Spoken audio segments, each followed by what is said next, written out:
Okay, so a bit too tall for this boat, but I'm going to be tall for any boat really, so it is what it is.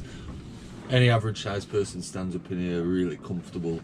It always makes me a bit envious if someone else is in the boat and I can see them just walk around like I'm a giant. So it's the 7th of February. I've been in Port Remo in the port now for 2 nights. Had some admin sort of things I had to do yesterday, and I also needed to go get this GoPro mount. Is absolutely rubbish. It's the one that goes on like the windshield, so it is actually there on some plexiglass. We're going to stop trying to film like that because the GoPro is going to end up breaking and then I will be in a bad mood. We also got some new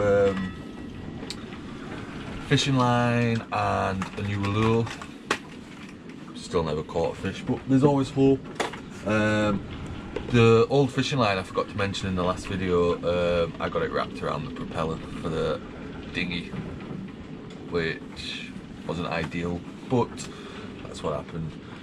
Today I'm going to have to go probably stay 2 more nights here because the wind outside is gusting like, well, never mind the gusts, it's blowing like 30 to 40 knots just on its own without the gusts, so that's too much for me.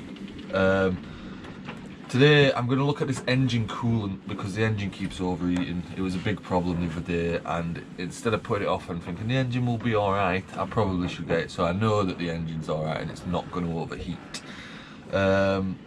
This morning as well I've got the chart plotter, so it's found my position again, which is useful. An interesting story about this chart plotter is I found it in the bins, like when I was in Frejus Port. This is back in October, the end of October, and I'd go look in the bins all the time because you never know if you're going to find something useful in there. There's loads of big boats, rich people throw stuff away. Anyway, I saw that at first and I thought it was just like the cover, and then I saw some wires, and then I saw the chart plotter itself. I didn't actually know at the time it was a chart plotter. Came in, plugged it all in. It works absolutely fine, and it's a fairly good one as well. I have a Raymarine Dragonfly that I'd already installed on the outside. It's got a fairly small display, but yeah, that one doesn't have the same things this one has. In theory, eventually I can connect, so the engine monitoring things can connect to this. You can connect all sorts to it, so eventually that's gonna do that. It's Wi-Fi obsolete, so it used to have Wi-Fi and the weather, but it doesn't have that anymore. But as far as like, I looked and I probably, brand new, these things were selling for like 1,200 euros ish, and that's like a ish price, a fair price. I did see some online for like more than that, some used ones for less than that, but not a bad find for the bin. Anyway, the position's now fixed, so it knows where the boat is again, so that's good, because I normally use this for the anchor alarm, just because it can be on inside, it doesn't take that much power, and an alarm goes off if it moves too far away from where it's anchored. So it's in a port now, so it's not anchored, but I'll usually set an anchor alarm for like 0.1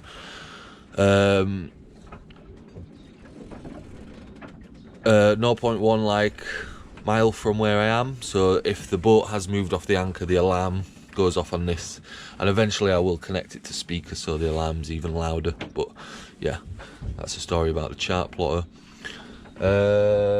Yeah, back to today's plan. Engine. So I'm gonna get the, I'm gonna do it. I'm gonna see first. I never bothered to look at the actual coolant other than the seawater coolant because it's primarily cooled with the seawater. There's like a tiny bit that leaks a bit, but I don't think that's what's causing the overheating. It's got to maybe be this like coolant part. I don't really know much about it, but it's got to be that, because I changed the impeller before It pumps water out the back of the boat at like the rate you'd expect, so I don't necessarily think it's that. So I'm going to have a look at this coolant, and I also think maybe the exhaust pipe isn't connected properly, because like the amount of smoke that just ends up in the boat generally is probably not a good amount, so I'm going to check that out as well. So to do that I have to remove all of this stuff, so I'm going to do that and I'll get back to you.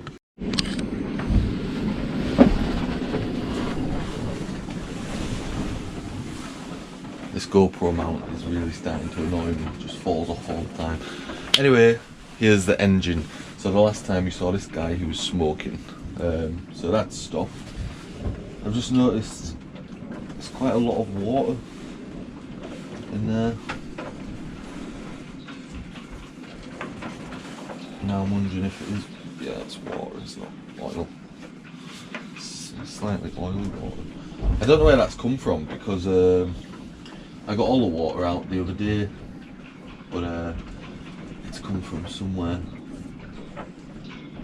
Anyway, apparently, I'm not really sure. Like, I think there's meant to be like a little nut that I can't seem to. This is going to be some long boring footage. Torch. God knows what that's for. All else fails, let's have a look on Google.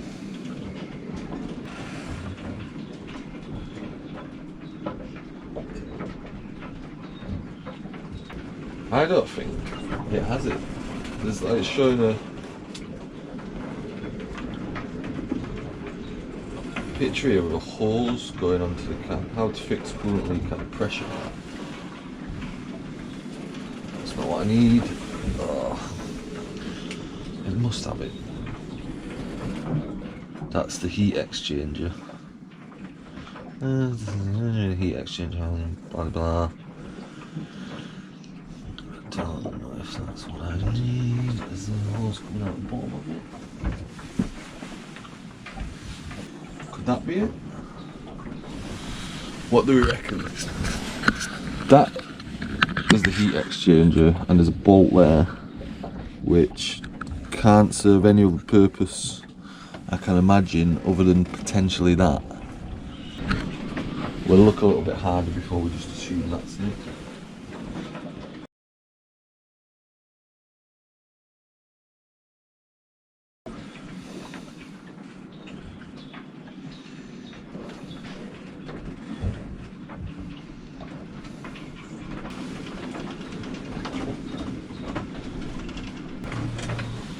I found it, and it's a weird square shape, so I'm not too sure how that's going to pan out.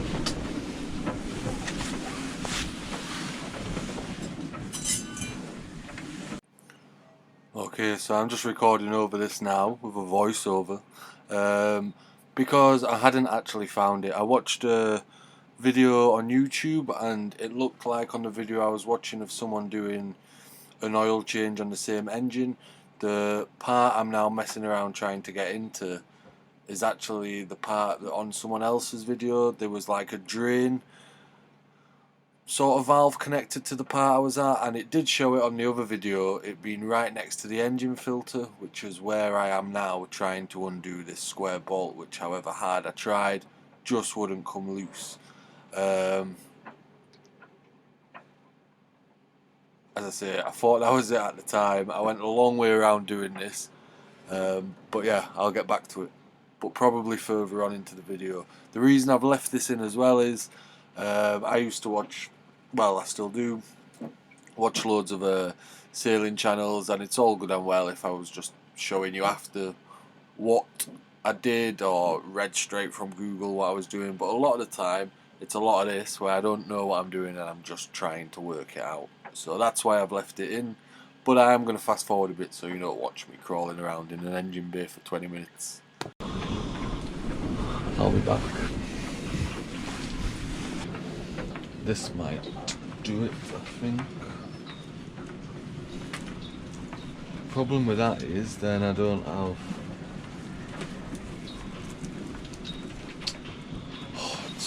really annoying, like.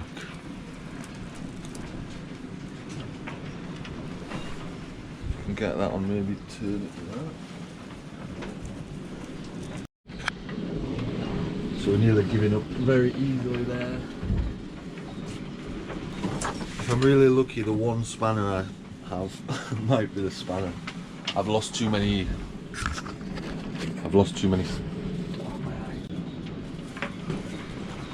Oh, the wind! Right, calm down. Calm down. I've lost too many spanners to the sea. I was just crying about the wind, but like, it's just always doing something you'd rather not be doing. There's going to be no footage of this because I was just swearing. I found a smaller screwdriver. It's basically like a radiator key, I guess, but like, even if I had a radiator key, there's no way I'd get it in this little gap. Right, so after a lot of messing about trying to get what I thought was the, and I still think it is the coolant drain, but it won't open. I think I found the problem. Like, I've taken what I now know is the heat exchange. I've taken the exhaust off, expecting like some disaster, because when I took the cap off where I think you put the coolant, it was all black inside, and then this.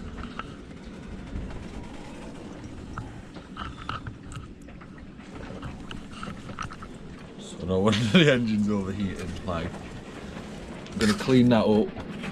I don't know how to do it, but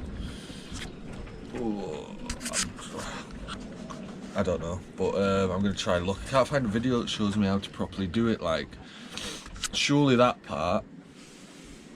I mean, is that something? Like, is that fixed it now? Water run through there. What even is that? Like, is it meant to be on there?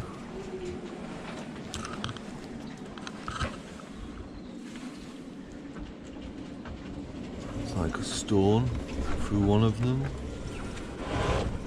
Like all this gunk. What? Like, surely that's not meant to be on there. Unless that's like a filter usually, but it's just clogged up.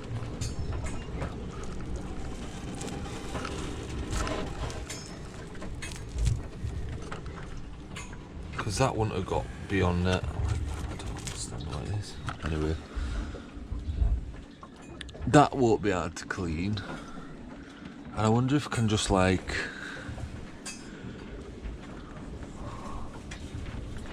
I wonder if that alone, like,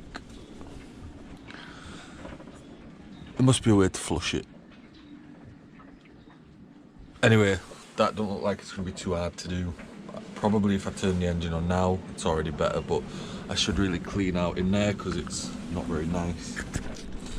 So for ages, I believed it was really silly that I had to like come inside and then I actually fit like this little hatch in the hatch for the engine, because I used to have to stop it, come and press this little thing, which I only ever worked out once when I was trying to fix it and started it, and then thought the same button to turn it on would turn it off, but little did I know back then. Anyway, so normally I have to come push that in and it's sprung. Anyway, I never realised until I asked on Facebook the other day, but at the back just over there, that must have been the original engine panel. For some bizarre reason, I always assumed it was a bilge pump. I don't know why, but that's what I thought. Anyway, I've just propped it, and it turns out that spinny thing there pulls the thing and then turns off the engine. So you learn something new every day. This must have used to have been where you turned it on.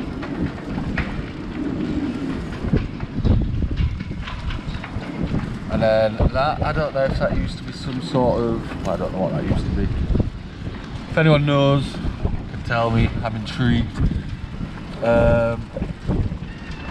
But yeah, so that's the engine got replaced at some point and the Volvo panel got put on.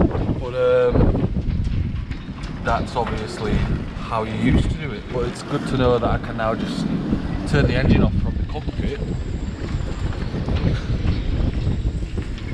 Loads of go every day. Anyway, I'm trying to get the engine started. I've cleaned it's so windy. Probably should sort that out before I yeah. It's windy. I don't know if you can even hear me. I cleaned the front of that heat exchanger, and then I was going to start the engine and see if it now runs a bit better. But there's no power. Half the time I am back to ports just not having power. It's really annoying as well. Like, you think they'd have some sort of system to know if the power was down in parts, but because I find in the winter I'm the only person ever really anywhere, there's nobody else ever saying, so I'm going to have to go get them to turn that back on so I can start the engine. Right, so I'm slightly making this up as I go along. But I think the coolant goes into the top of here, down through there. What's confusing is that's where the water goes for the so it comes up from the sea through the impeller here and then through into the same heat exchanger. So I can't think of anywhere else the coolant can go. There is like a little tap there, which I'm not too sure what it is. Anyway, I've undone the hose that goes into whatever this is, and then I'm just, you can see in the bilge the water turned black very quickly, so I'm just trying to do this to clean this out a little bit. So I'm just running some water through. I'm going to wait till it runs out clear. That's a right mess in there now.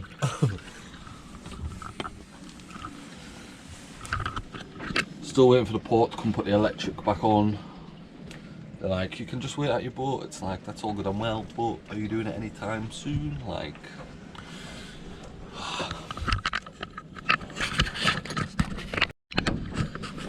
right, next up, this I have looked now, so I have a bit more idea of what I'm talking about.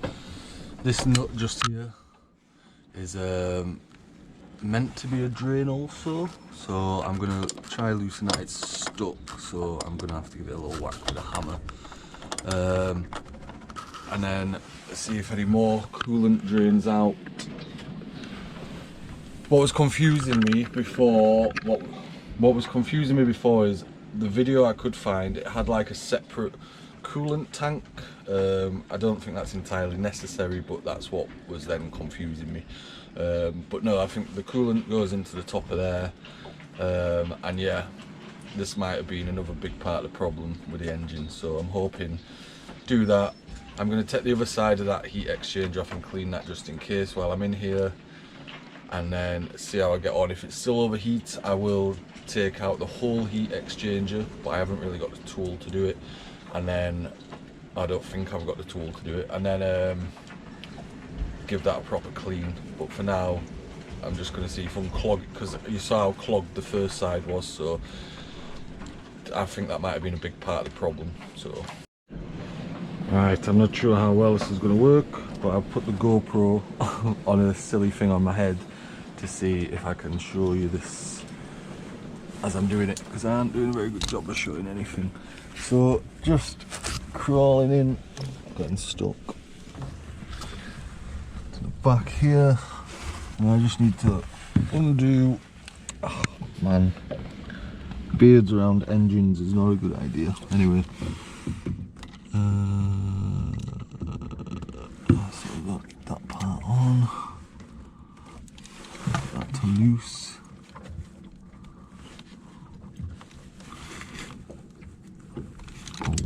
Oh no, just dropped the part. That's loose.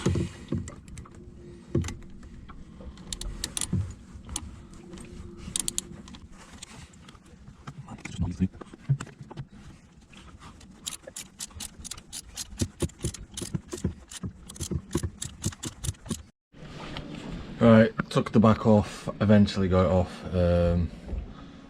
It's clean, and then I've pushed like some wire through to see if it goes all the way through, and it does. Ideally that whole thing would get cleaned, but I think you've got to like knock it out and stuff, and I'm not too sure how to do that. But seeing how bad it was, we'll see how it gets on.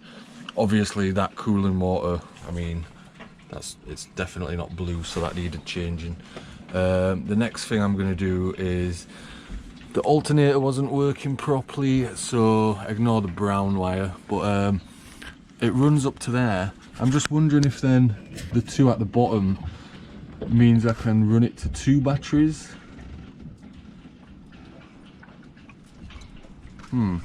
You'd think so, wouldn't you? I can't imagine what else that would be for. I'm gonna have to Google, but I don't know what this box is called. But yeah, that's what I'm gonna do next. But either way, these terminals need cleaning, because it probably explains why it's not charging very well, or not at all the last time.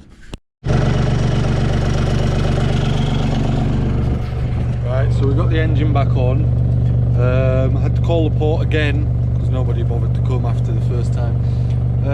I'm gonna put it on a fairly high rev and just see now if it overheats.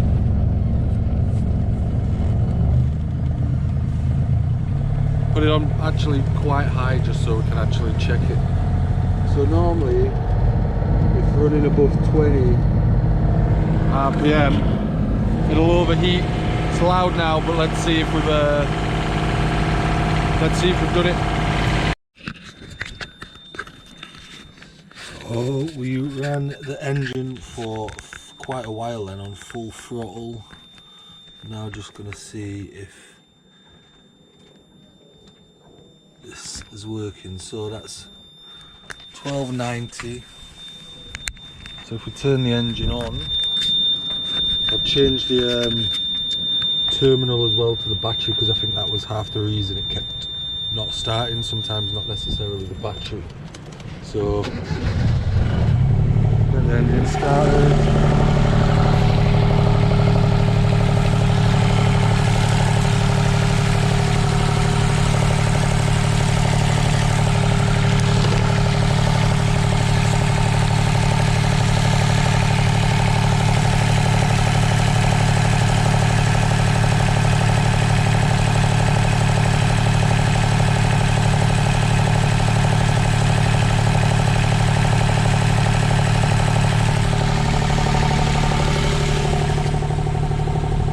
what we wanted to see. It's not been a bad day today. Right, while we're on a roll, and because I've cut my finger open anyway, and my thumb, I'm cut everywhere. Anyway, I've wired that other terminal on the whatever that box is the alternator goes to. I'm going to see if doing it this way both batteries charge. If that happens, it's a very good day. But let's see. I don't know what that other box is like. I'm hoping this doesn't go terribly wrong.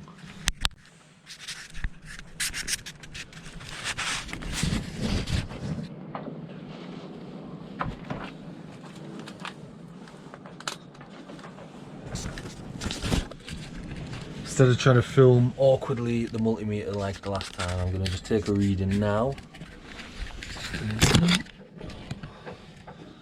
So the current reading is, so this is on the house battery, not the starter battery. It would make sense that that has 2 terminals to charge 2 batteries. Right, so we're on 10.90. So let's see. Get the engine on and hope we don't blow.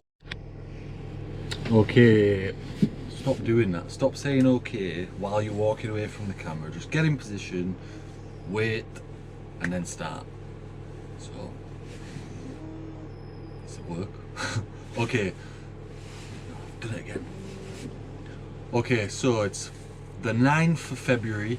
A usual banking crisis. I'm sure there's like a hole in the bottom of a bank account and everything falls through the bottom of it.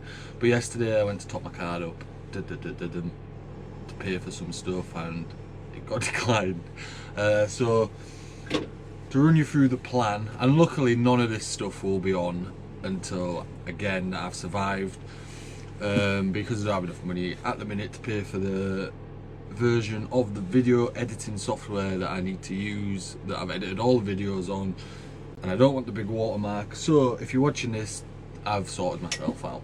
If you're not watching this, I've not probably sorted myself out, and I've gone back to normal life. But that is the last resort. So 50 euros is what I've got. I'm about to go convert it into cash so it doesn't disappear from the hole in the bottom of my bank. But it's only the 9th of February, so granted February is a shorter month. I was meant to be doing some work on Monday, so it's now Thursday.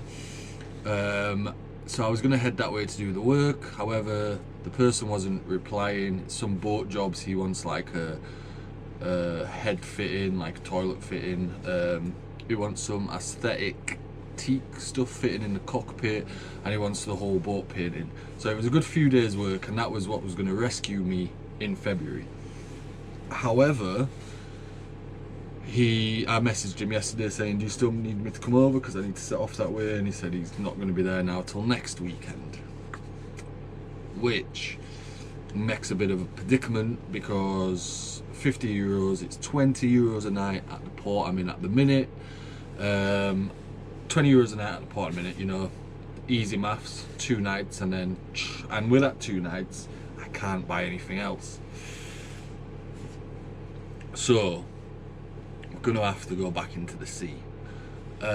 Today we're gonna have to set off. The problem is I again aren't really prepared, so I'm gonna have to get prepared.